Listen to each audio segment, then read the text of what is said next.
Rich and Ally here. Okay, ready to go. Okay. I'd like to call the meeting of the town trustees to order. I'll start with the pledge of allegiance. Pledge allegiance Allegiance to to the the flag flag of of the the United United States, States of America, to the and to the republic republic and for which it stands, nation, one nation, one nation, under under God, indivisible, indivisible, justice for all. with with liberty and and justice. justice. Okay, Secretary, please call the roll. President Schultz, Present. Secretary Treasurer Horowitz, Here. Trustee Warner, Here. Trustee Pell. Trustee Pell. He's on. I'm here. He's Okay. present. Trustee Welker. Here, Mr. President, we do have a quorum present this afternoon.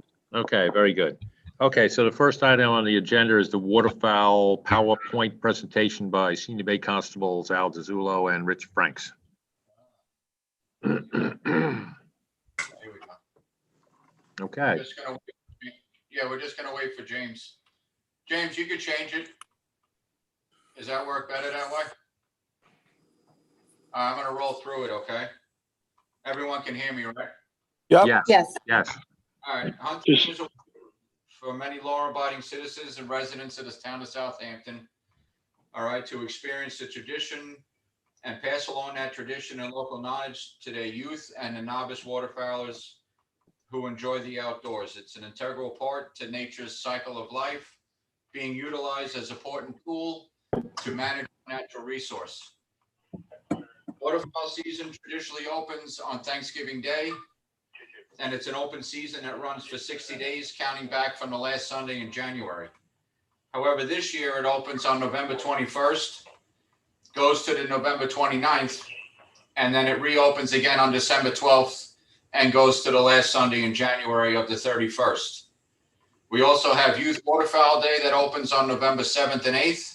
And we have a special Veterans Day this year that the state put out for our active military and veterans. And that's a 2-day season, which is open on November 14th and 15th.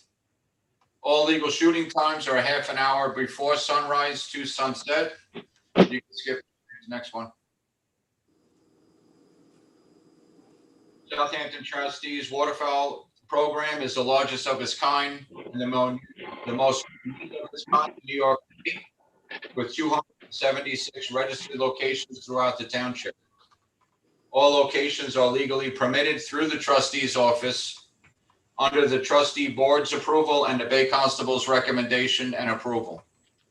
All blind locations are placed in either freshwater ponds, brackish water bodies, saltwater bays, and tributaries over the course of the town's waterway, which is about 160 square miles. Of that 160 square miles, we have an overabundance of residential development in certain areas where our duck lines happen to be. This scenario has the potential to create conflicts between duck hunters or waterfowlers and waterfront property owners that have residents in the town. All hunting locations are approved and set at safe distances and are in accordance with federal and state environmental conservation law as far as legal shooting distances, etc. Go to the next one. Every hunter must attend and pass a hunter safety course and a gun safety course. They must possess a valid yearly hunting license. They must have a migratory game bird stamp or a duck stamp. They have to have a HIP number or a harvest information number. They also has to have a permission slip or a mentoring slip that's given out from the state if they're going to take a youth out. All of this is done prior to going afield, and they must comply with all local, town, and environmental conservation laws. While you're duck hunting, it states in the that it is legal to discharge a firearm within 500 feet of a residence, meaning that a hunter may discharge from shore or a boat or a floating blind, even if there is a residence less than 500 feet away, as long as the shooting occurs out over the water, away from that dwelling or that residence. waterfront property owners, recreational boaters, personal watercraft operators, kiteboarders, anybody that enjoys our waterways recreationally, no matter what the season is, they all have a responsibility as to not interfere or exert control over legal activity occurring on public lands and waterways. So basically, no, it's illegal for any person to harass or to interfere with any person who is legally hunting in a legally permitted location.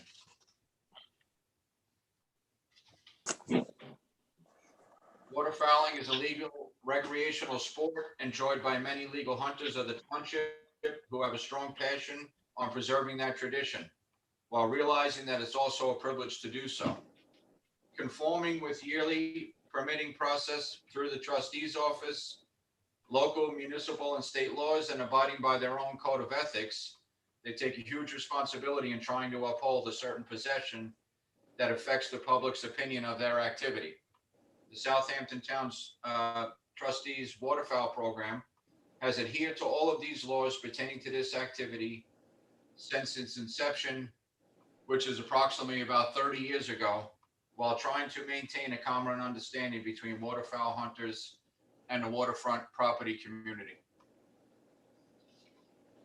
That's it. Thank you, Richie. You're welcome. Thanks, James. Thanks a lot, Rich. Well done. Good job.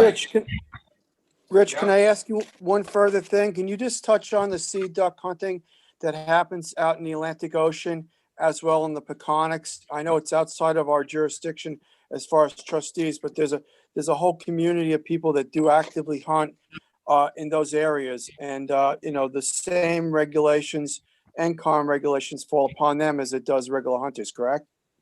Yes, it does. And they have their own sea duck zones that it's on the New York State DEC website as far as shooting out in the ocean and Peconic, since it is considered state water. We also have our transient area, which is in the middle of Peconic and the middle of Mauritius, which is 2,000 feet from shore. And now that we have an overabundance of eider that is starting to winter in Shinnecock alone, that's starting to generate some activity as far as guys launching and shooting out in the middle of the bay for sea ducks. Now, is the sea duck season the same as the regular duck season, or do they runs the same time frame? Yes, it does. Yep. It used to be in October. It used to be an early season. And now they made it during the regular duck season and part of your regular duck bag limit. All right. Thank you very much for that information. Yep, no problem. And then the other thing was we had the trustees, we made up hunting regulation signs last year. So we have two signs, one which states hunting in progress in the area, notifying residents that there is duck blinds in the area and that there is hunting going on at a certain time. And then we also have down at all the boat launches, the transient information as well. Thank you very much for That's that great. information. And then, Rich, you wrote an article that's going to be put in the press. Yeah, I'm working with Michael Wright right now, and I drafted a full page article in regards to the trustees waterfowl program and the hunting regulations and everything pertaining to Southampton town. And he's going to have a draft ready for me and is expecting to publish come the November 5th press release. Great. And that'll be coming from the trustees. Thank you, Rich. Thank you. Yeah, that's great. So is this going to be presented again at the regular meeting? This PowerPoint presentation, where's it going to? What I suggested was the PowerPoint that we showed at the Zoom meeting. Right. Request has to be made from the trustee's office to the CRC. And they'll be able to allow you to post it on your the town website, the trustee website, and the social media accounts. Okay. Basically, it's just like a brief overview. And then what I would suggest also is when the article comes out from 27 East is to attach that as well. Okay, great. All right, Okay. Thanks, Rich. you got it. No problem. Nice job, Rich and Al. Yeah, Thank we'll you. get that done. Thanks, Thanks. Al. Have a good day. You too. Thank you. Thank you. Okay, great job. So let's get into the waterfowl hunting location permit application for determination, Okay, right? so, yes, good afternoon, everyone. How are you doing? Aye. Good. How are you? Good. Hey, Jess. There are 10 applications on, so I'm gonna try and make this as brief as possible. First one is in Eric's area, which is Adam Kibble. There's no permit number yet because it is a brand new application for a new hunting spot in front of his property, or actually behind his property rather. And a lot of these do not end up getting approved, as you guys know, by the Bay Constables and then by the board. So this one actually was approved by the Bay Constables, and I will show you the map of where it is. It is behind 7 Hobart Lane in Queog. Yeah, it's on Aquatic Bay. It's out on that point, faces open water. So that's why they approved it. There's no other locations in the area. Yeah, so that was approved by the Bay Constables, and Eric, since it's his Yeah. area, he reviewed it. So can we advance this? Yeah, I'll advance it. Okay.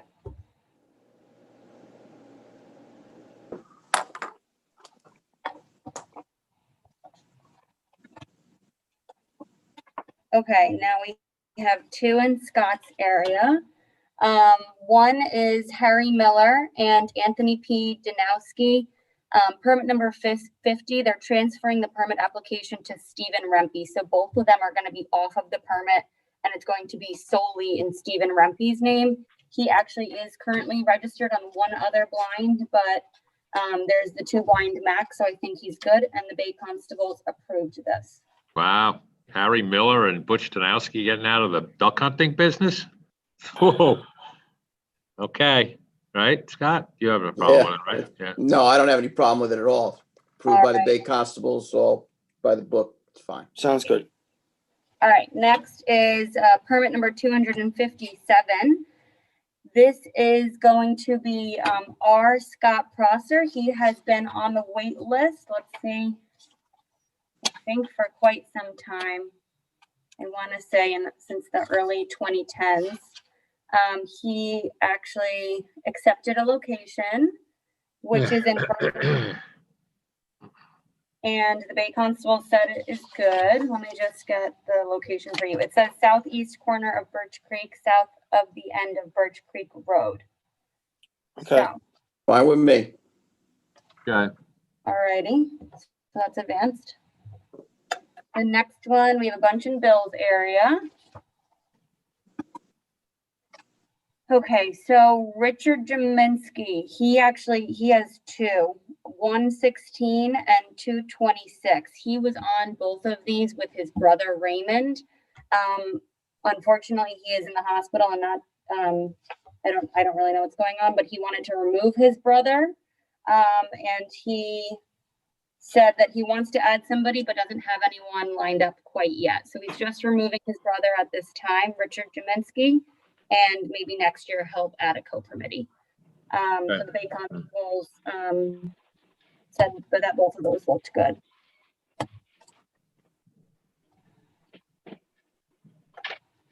Bill, I don't think your microphone is on. Bill, You're right. there you go. 'cause Sorry. The dog was barking at the geese. The next one you have is Rodney Pearson. Were we okay with Rich Jaminski? I'm sorry. Yes. We're advancing those both. Okay. To remove Raymond. All right. So the next one is, yes, Rodney Pearson, permit number 114. He is I have- transferring permit to Roy Wines, he says. Jessica, I have to Yeah. move that off my list because he's a cousin of mine. Okay. Maybe let Eric do it or Scott. Okay, well, Okay. this is just a routine It's just a work transfer. session, but go ahead. We'll Yeah. go ahead. Okay. Okay. Duly Yep. noted. Yep. So Roy Wines, he's not registered on any other blinds, and the Bay Constables approved this transfer. Okay, And he has All no right. co-permitter. No. no, So we'll advance this and we'll move this to under Eric for Yeah. the further resolution. sounds good. Okay. Next one, Ryan P. McCauley, permit number 207. He is adding a co-permittee, Kevin Green. And Kevin Green is currently registered on one other blind, so this will be his second. I'm fine with that. Okay, Next one, permit number 115, Sean Jewell. He would like to add Charles Noble III. Charles Noble III is currently registered on one other blind, so this would be his second. I'm fine with that too. And lastly, for you, Bill, Sean Jewell, permit number 276, addition of co-permittee Jason Paremba. Same thing, Jason is on one other blind, so this will be his second one. I'm fine with that too. Great. Thanks, Jessica. No problem. And this is the last. Stephen P. McLaughlin, permit number 198, transferring to Francis J. Cafisso III. He is not on any other blinds and is not on the waterfowl wait list. So that's just a transfer, and the Bay Constable said it was okay. Okay, great. Thank you for all your Sounds work good. on this, Jess. hey, great job, great job. Thank you, guys. Thank you, Jessica. And congratulations on your upcoming nuptials. Thank you Yes. so much. November 7th, 10 days. Woohoo! Thanks, guys. Have a good one. Okay, bye. Hi, Jess. Great job. Okay. Let's go to the general permit applications for determination. The first one I have is the town of Southampton, Aquatic Creek Culvert, South Country Road, Quiog. You're probably all familiar with this. It's right after you pass the Quogue Wildlife Refuge. It's that concrete culvert that's been inching its way towards destruction for years. It's leaning over. It's on almost like a 45-degree angle. I think what happened is the culvert under the road is deteriorated, and it's the sand that you can see on the aerial that the sand is coming out into the channel there, and it needs repair very bad. So they want to replace it. The highway department now apparently, well, there's been a dispute over the last at least 15 years. I've been trying to get someone to take charge of this thing, because this thing's been going downhill for a long time. And James, if you can bring back the aerial, the picture again, the first one you had on there. You see that little triangle there? When we look at it, it says Village of Quogue on one side, Southampton Town on the other side, and surprisingly enough, somehow that land, that little triangle, is owned by the trustees now. I don't have any supporting documentation for it. Apparently, it was transferred like 10 years ago. I think without our knowledge, as far as I'm concerned, but it doesn't matter. Highway Department is coming in and making the application to fix this thing. And what they want to do is they want to take all the concrete out and put in, they're going to take the head wall out, and they're going to replace it with 30 lineal feet of steel sheeting, and then put up a guardrail and fix things up there. It's much needed in repair, and the existing timber staircase and kayak launch will be removed, and a new kayak launch and staircase will be built. So I make we should move this forward and get this done as soon as possible. Move it forward. Yep. Sounds good. Okay. Can give Alex the good news, right? Mhm. Okay. The second one is down on Fisk Avenue. This one here. Oh, okay. Fisk Avenue down in West Hampton. It's at the end of, it's a little bit west of Oneck Road when it comes down. Now, if you bring it up a little larger, will you? No. I mean, Back out. zoom out a little bit. Now, Ed, if you'll a little closer. little closer more. Okay, that's good. But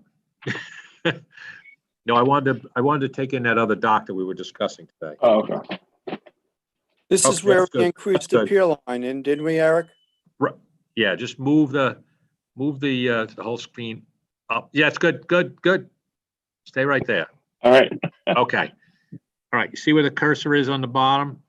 Right now, Yep. there's a dock right there.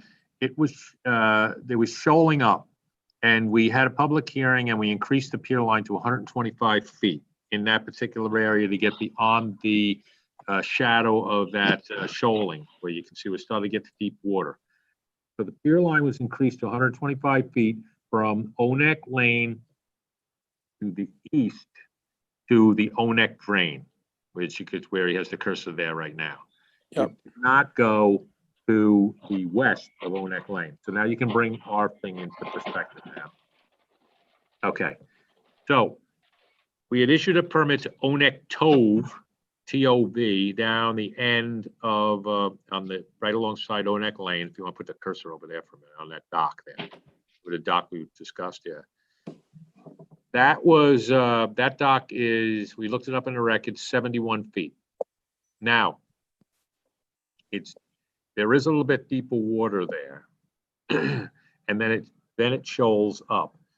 Now, when it gets to our property that we're talking about, all right, here, they're asking for a 125-foot long dock. And what I'm suspecting is that they are interpreting that whole shoreline is 125 feet. So now, James, to bring up the actual depth measurements that they took. This is what's important on this one here. Okay, so at 125 feet, they only get out to 1.9 feet of water. If you go the maximum, now, as far as the rules go, if you don't reach, if there's not a significant increase of depth, then the minimal dock shall apply. So even if you go to the minimal dock at 1.4, it's only 5 inches difference on that 100 feet. It's excessive. And I would like to propose to the applicants that they put in some sort of boat lifts, which would be more appropriate for the area to reduce the length of the dock to 25 feet, minimum dock, or even not even have a dock there. Oh, if you're gonna do it, you would want to go to 1.9, which would be about 2/3 of the way out.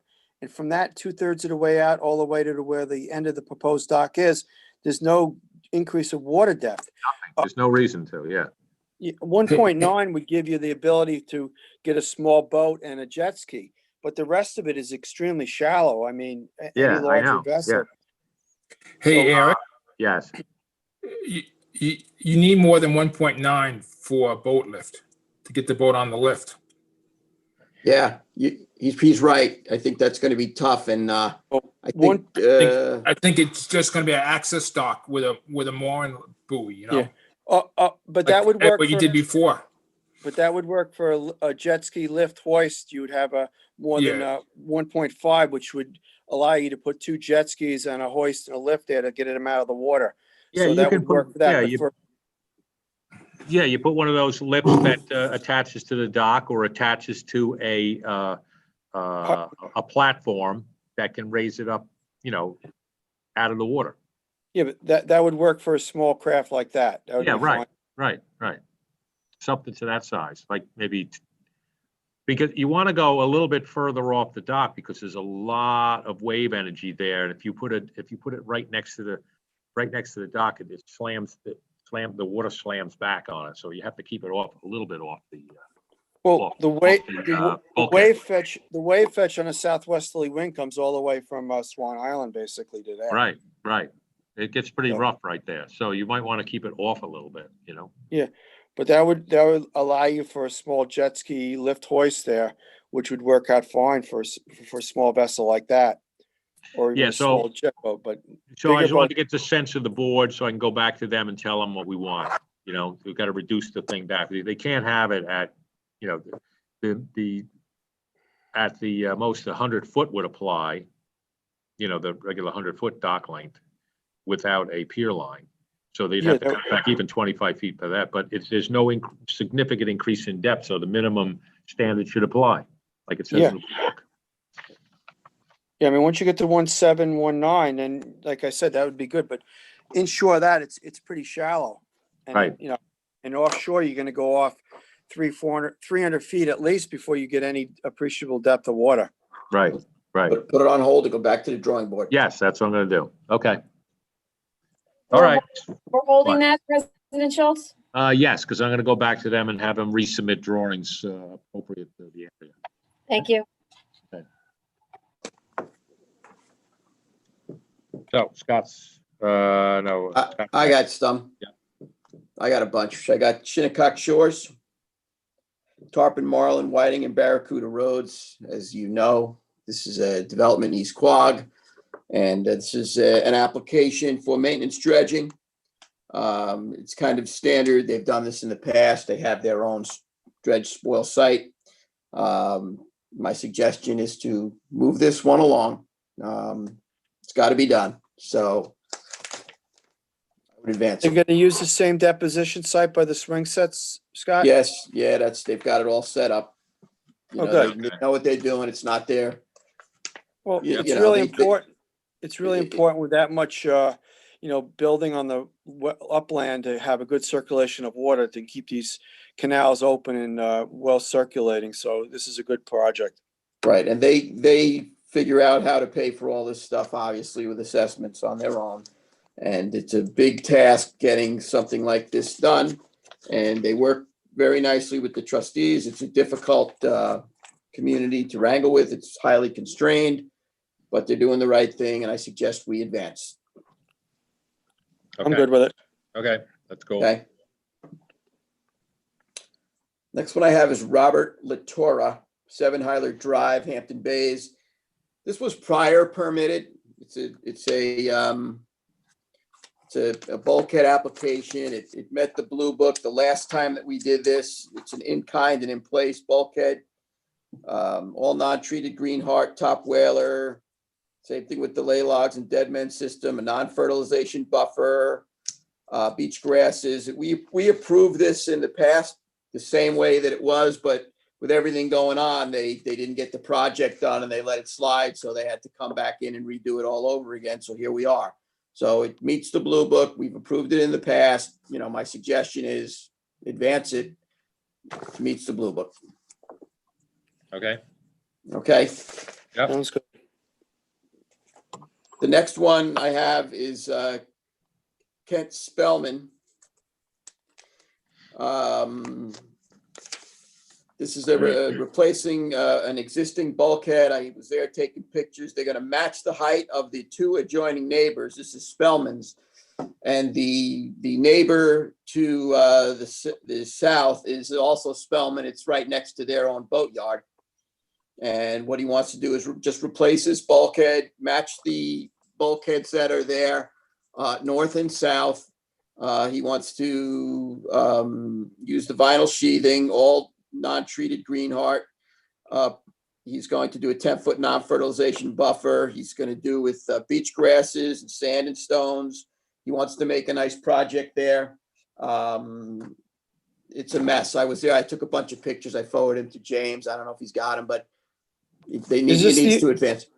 Is this the old Solos property? Correct. It's the old Solo place. The bulkhead is really in bad shape, and it is lower compared to both sides.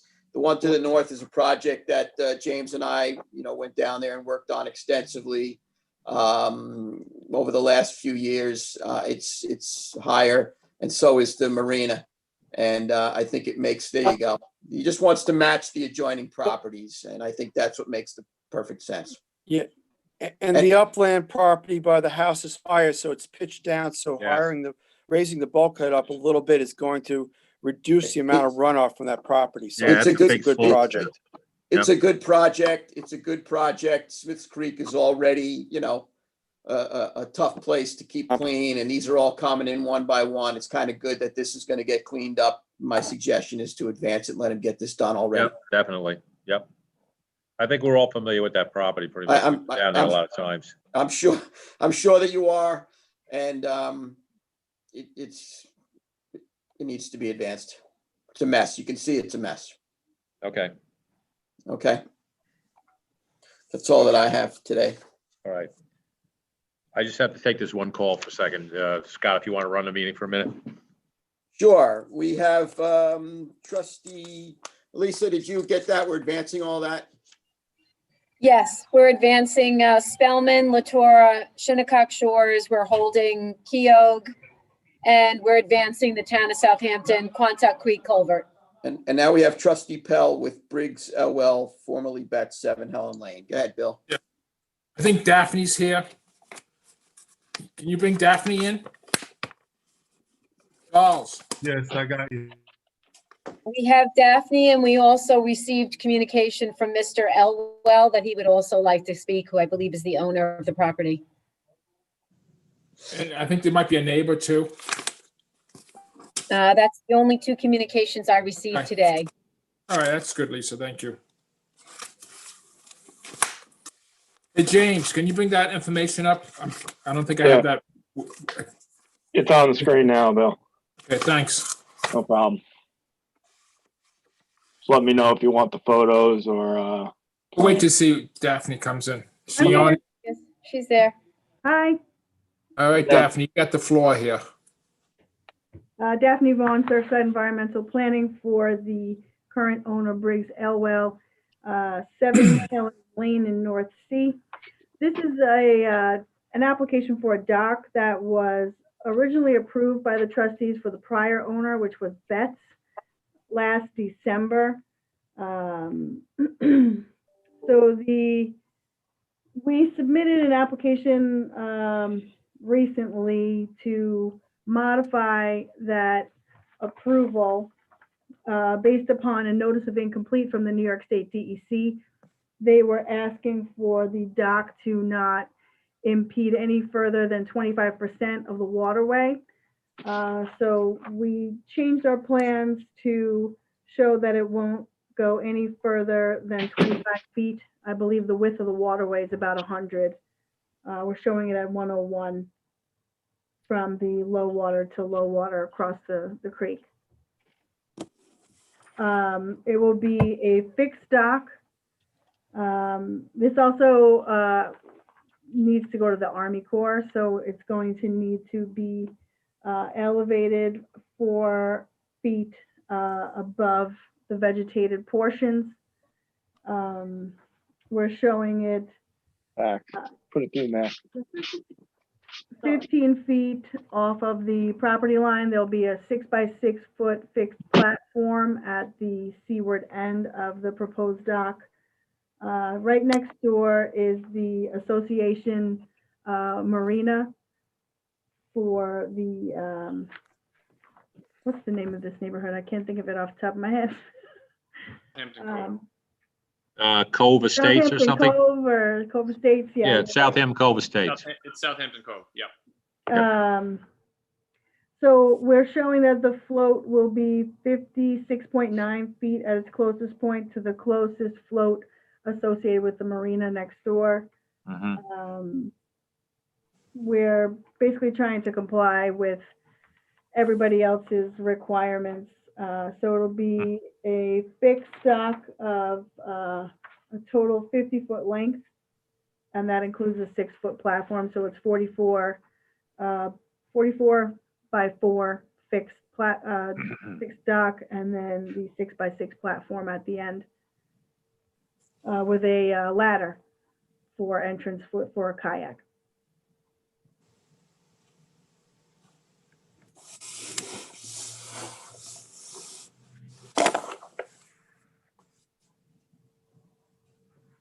So the end of the dock's in about 1.5 feet water. Mhm.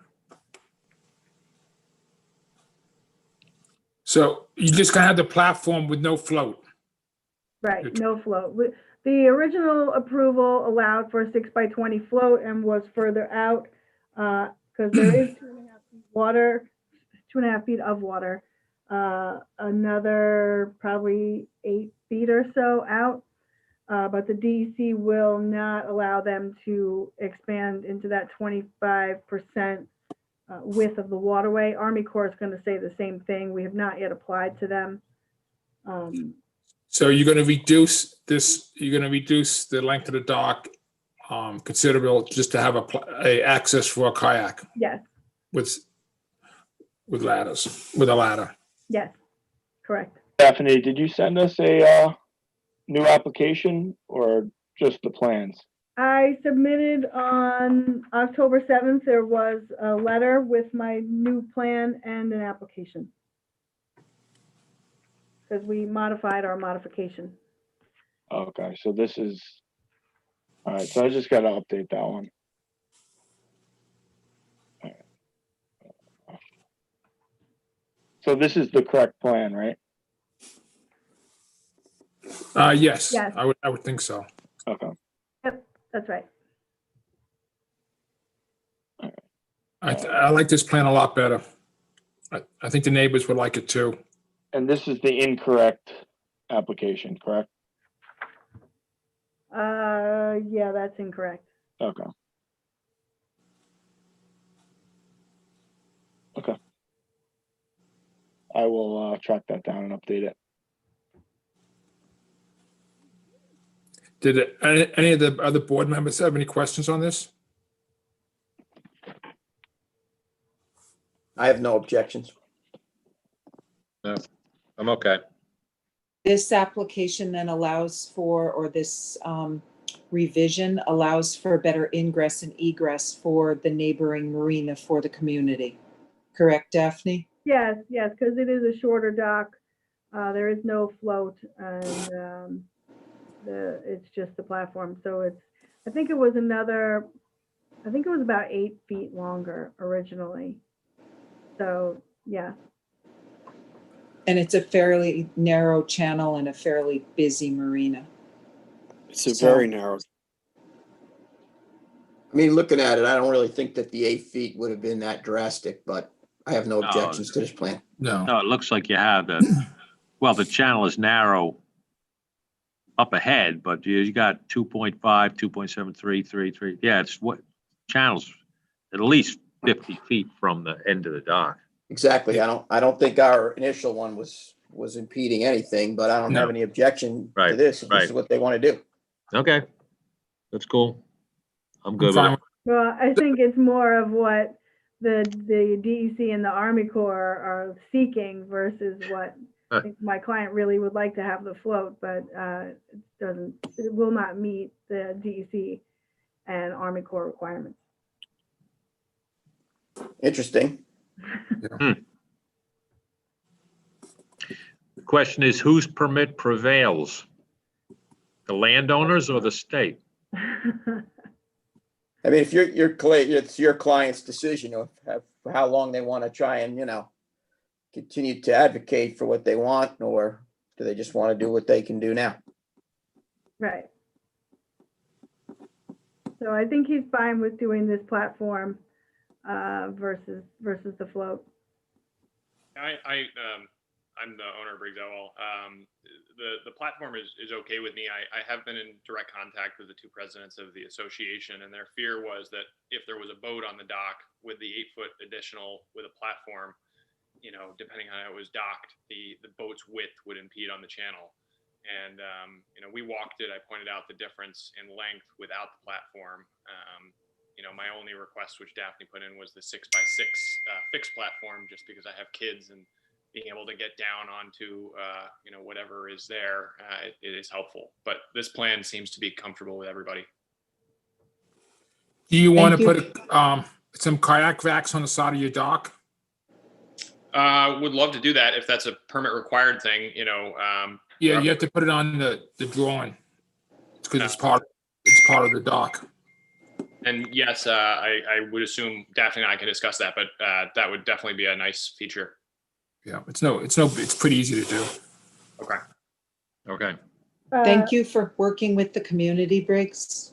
Yeah, I was happy to, and I, as I said, I met with both of the presidents, and, I definitely understand their restrictions.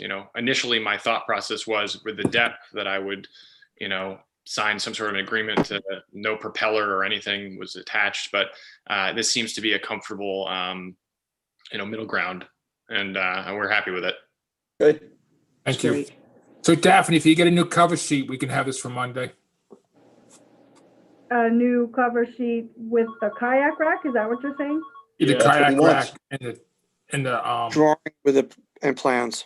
plans. Okay, okay. Can I just ask a question with regard to the placement of the kayak rack? Would that be behind the 6-foot platform? Yes, somewhere behind there on a walkway, off the walkway. And are you approving them basically out to the side, 2 kayaks right out to the side, or do you want them stacked one on top of the other? Because I haven't. You can put on one on either side. Okay. He has kids. You don't want to stack them. Easy access. Okay. Plus, it's low profile. Right. Okay. All right, I'll see what I can do to get that revision in as soon as possible. Thank you, Daphne. Thank you. Thanks, Daphne. Thank you. Great, We're thanks. advancing that bill pending Yeah. receipt of the new cover sheet. Yes, and information. Thank you. Plans. Thanks, Daphne. Thank you, everybody. Okay, Thanks. Thanks, Briggs. all right. Anybody have anything else? I have one other thing. I spoke to Scott and Al and Rich. The pump out boat, which is at San Marine, getting sandblasted and painted. They noticed that there was a couple of cracks in the windows, side windows in the windshield, and the cushion was all cracked. And the boat builder recommended it to be replaced. You can do both things for $600. Right, I spoke to Al about it as well. I told him to please just have the vendor utilize the ARI system as a standard protocol for repairs to the vessel, utilizing that vendor. That way, Okay, keep the boat up. okay. Yeah, on that note, Scott, we have to discuss something that James brought up about public hearing with the funding of the pump out boats. So I'll talk to you later on that, okay? That's fine. Okay. Give me a call. And also, quick, Matt Ibens and James want to meet down at Carter Creek at 2:00. I can go down there. It was to stake out basically where the spoil areas could be, so they could take pictures for the DEC. So if you can make it, cool. If not, I'll put you in on what's going on. Okay, thank you. Okay. Thank you. So I guess we'll meet at 2:00 down at the end of Willow Shade Avenue. Tomorrow. All right. Tomorrow, right. Okay.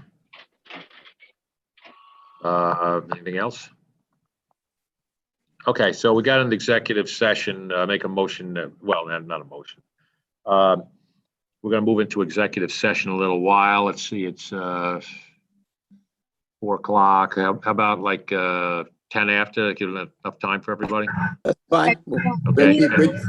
We have a motion on the floor to close the meeting and enter into an executive session. I'll Yes. second it. All in favor? This is Aye. Aye. for the Aye. purpose of, Litigation and legal advice. confidential legal advice. Yes. Okay, and Scott, you were the second? Yes. Okay, so I'm saying 4 PM and everyone has the bridge call information? You should Yes. all have your email. Everyone And, should receipt of the bridge call information from IT. And Ann, you're in the building?